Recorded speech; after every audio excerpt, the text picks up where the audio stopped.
ఇప్పుడు ప్రశాంతంగా ఉంది మామ. తనెక్కడ నా ఫోన్ చూడాలంటుందేమో ఉచ్చబడింది.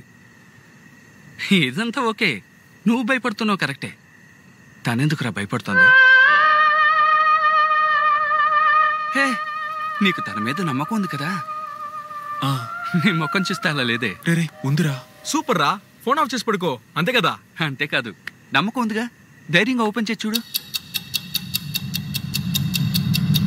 అంటే ఓపెన్ చేసి చూస్తే తప్పు కదరా? పెద్ద తప్పురా, సొంత లవర్ని నమ్మని సైకోగాలు చేసే పన్నది. రేయ్, అనుమానంతో చూస్తేనే సైకోరా, అనుమానం లేకుండా నమ్మకంతో చూస్తాడు కదా వాడేరా మొగాడు. రేయ్, చూస్తేనే అనుమానించినట్రా, అది తప్పురా. రేయ్, తప్పో కదో ఓపెన్ చేస్తేనే తెలుస్తుందిరా. రేయ్ వద్దురా మామా, చూస్తే చాలా రిగ్రెట్ అవుతావు. రేయ్, అంటే నిఖిత నీ ఫోన్ చూడకుండా ఉంటుంది అనుకున్నావా? అవును, నిఖిత గురించి నాకు ఇంచించు తెలుసు. తను ఖచ్చితంగా అలా చేయదు. రే, నీ ఫోన్ ప్యాటర్న్ చెప్పు.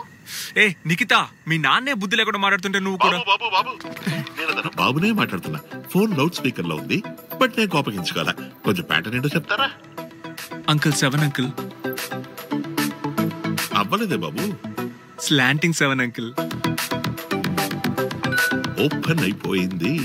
మా నిఖితా ప్యాటర్న్ కొంచెం కాంప్లికేటెడ్. స్క్రీన్ షాట్ తీసి మీ అమ్మగారి నంబర్కి పంపిస్తాను, చూసుకోండి. బాయ్. Bye uncle.